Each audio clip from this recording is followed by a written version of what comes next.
Hey guys, welcome back to my channel. If you're new here, don't forget to subscribe to follow me along on my adoption journey and life journey in general. Today I just want to do a video about my recent thoughts and concerns with adopting a second child. Even though I just last week talked about, oh, here's what I would need to happen to adopt a second child, but then the shit hit the fan and the adoption has not been easy lately, and just I'm tired, and it's a whole nother video. But anyway, so lately I have been thinking and talking about not going to adopt a second child. To be honest, the last 5 years have been super draining financially and emotionally. It's just not something that I can think that I can go through again. And it's just something that, like, when all your time and energy and money goes towards something for so long, it's draining. And right now it's like, okay, whatever, I make these sacrifices. I can live on $80 a month for groceries because I can make those sacrifices. But to do it a second time, I am now taking stuff away from my daughter. It was different before when I could fundraise, because it was like, okay, whatever, like, I'll save money, as much money as I can, and then fundraise the rest. Whereas now it's like, I can't fundraise, so this adoption is going to drain me even more emotionally and financially. So then the next adoption, I need to, it's all me again. And it's really hard to be all you when you are a single income earner, and once my daughter's home, it's even going to be harder. And yes, there's adoption from foster care, and there's domestic adoption, which is half the price of international. There's other stuff, but it's not for me. It is not for me. There is reasons why I chose international to begin with that I've talked about 1,000,001 times, so I'm not even going to get into that. And those don't change because it's a second adoption. I have thought, oh, maybe I'll do adopting from foster care, but it still doesn't change the problems that I have with adopting from foster care. It doesn't change the fact that I still have to go through a home study and the adoption process, the emotions of that, and it still doesn't change the fact that raising 2 children financially is expensive. So here's a couple things. First, I want to stay where I'm living. I'm 90% sure at this moment in time, which I constantly change, that I am happy where I am living. Yes, there are problems that I don't like, but honestly, there's going to be problems no matter where I live that I don't like.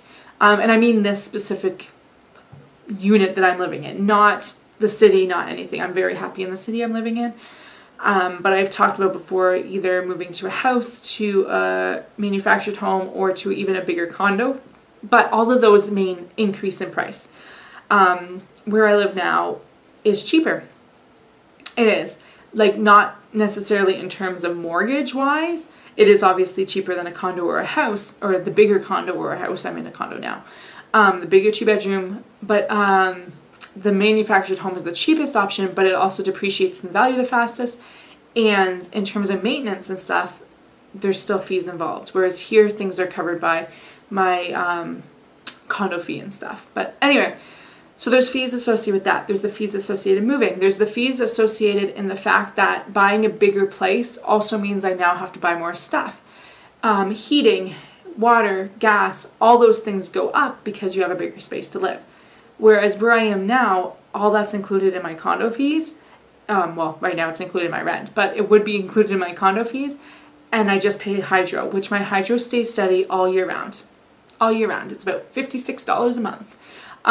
Whereas as soon as I move and I'm paying for, say, heating, that's going to change. Mind you, if I got an air conditioner installed, that would change my electricity bill in summertime, but really summertime's 2 months, 3 months max.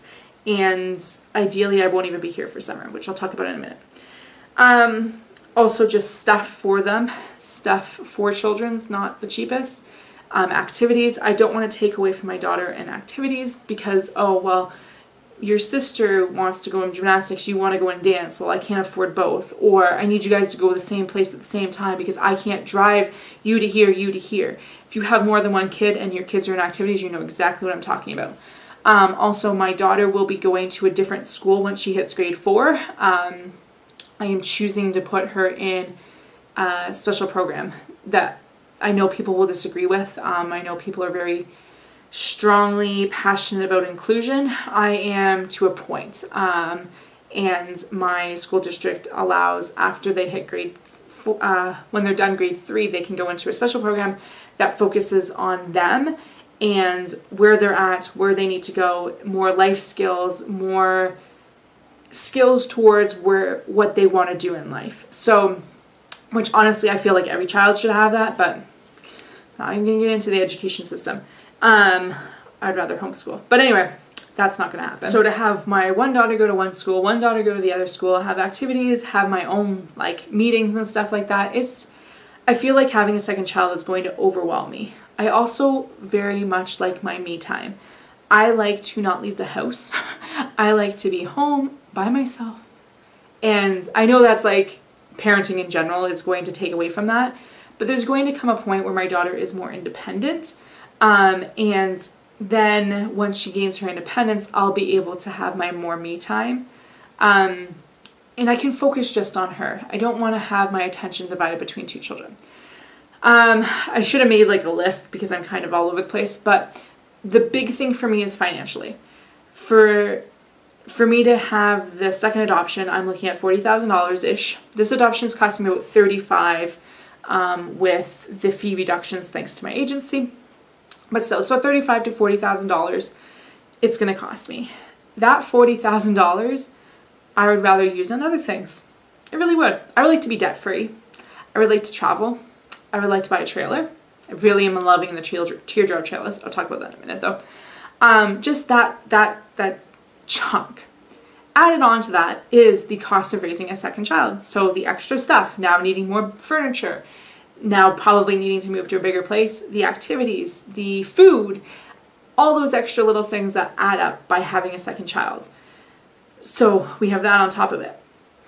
Then we have on top of that, if I travel, which traveling is huge for me, I really miss traveling, now adding the extra cost of adding another person, which for most places shouldn't matter so much, but like a cruise ship, for instance. The cruise ships are designed, most of the bedrooms are designed for 2 people.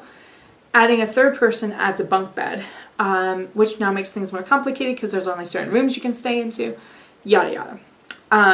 But it also adds to the cost. Now I'm paying flights. These days are expensive, so I don't care if your child sails free. If you go with a cruise line that has like a kids sail free kind of promotion, it doesn't matter because you're still paying for a flight with them. And that adds to the cost.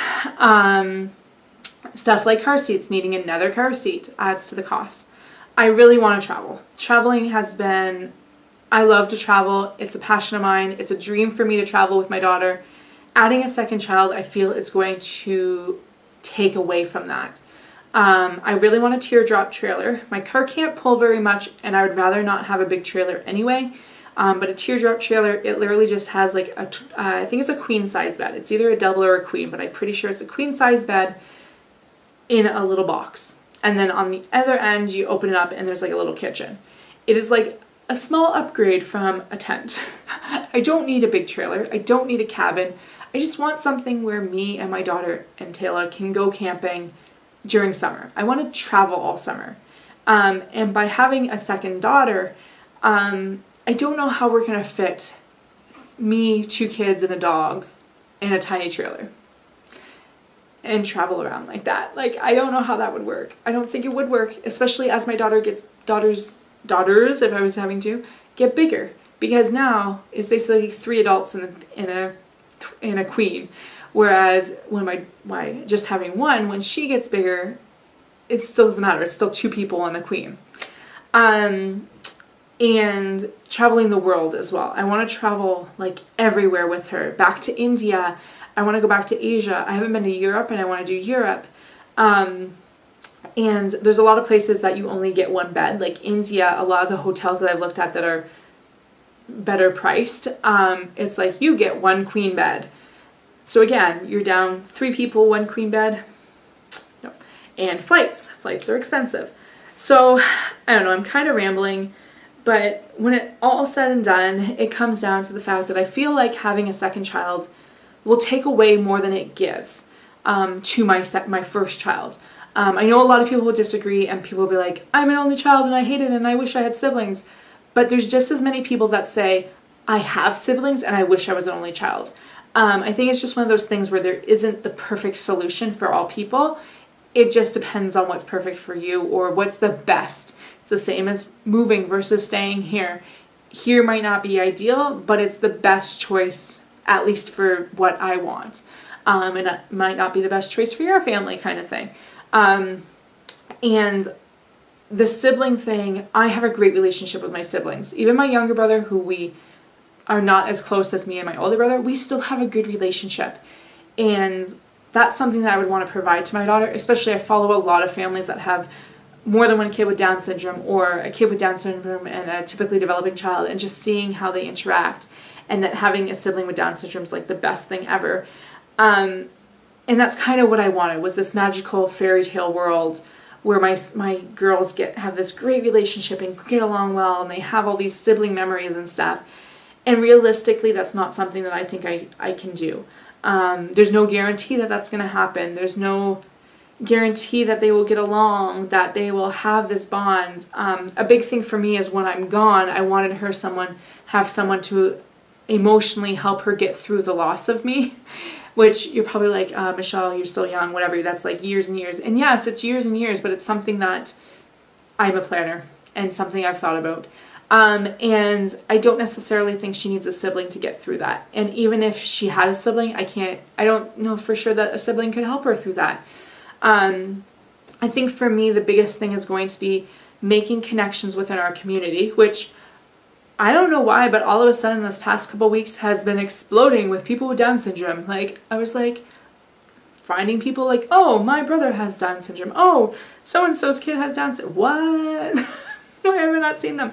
But regardless of how many people have Down syndrome, just making connections within my community in general, going to mommy and child things and getting those connections so that she makes friends and makes connections so that when I'm gone, she does have friends to support her, and stuff like that. So I just think there's a better way to do it than adding another child. And I know a lot of people would probably be like, the finances are worth it to save a life. And I agree. I think that adoption is amazing, and no matter what you have to pay to get your child home, it is totally worth it. Totally worth it.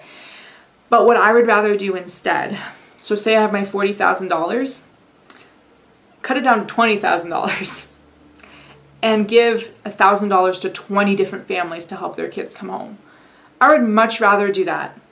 Or to 40 different families, I give $500,000, oh my gosh, I wish, $500 to 40 different families to help them bring their kids home. I think there's much better ways that I can use my money to help other families than for me to bring home another child. If I had a spouse, and I used to say that, oh, if I had a husband, I would just not be on birth control and whatever happens, happens. It's not going to happen that way. Even if I had a husband, I'm having a hysterectomy in like 2 weeks. So that's no longer an option. And if I had a husband, if he wanted to adopt another one, sure, I'm totally open with that.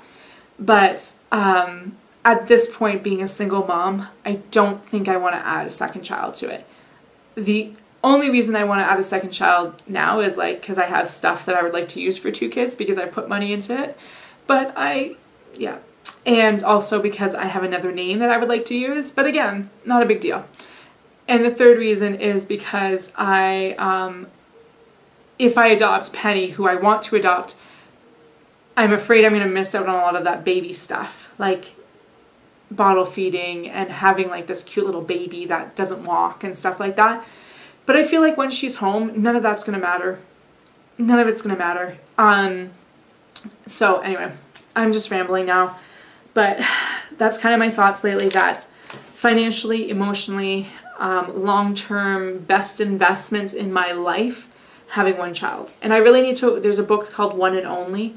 I read it before and it gave like all these benefits for having a single child, how much better socialized they are, how better, how do I put it? Their test scores are higher because they get more attention from their parents. Stuff like that. Just having that attention and that, I don't know, having the parent to themselves kind of thing benefits them than having a bunch of kids that you can't give much attention to. And I know a lot of people that siblings don't get along, where their whole day is refereeing and it just drains them. So one sibling would be nice, and then we'll just work in activities. I will have to get over my need to stay inside and actually go and help her make friends. But I'm sure we will figure it out. But anyway, I'd much rather travel the world and take you guys along with me than to bring a second child home and then have to stay at home because I can't afford to travel. Sorry. Life's an adventure. Collect moments, not things. Thanks for watching. Don't forget to subscribe to follow me along on this journey. Questions, comments, go down below. Don't know if I said that. But thanks for watching. I think I said that. Talk to you later. Bye, guys.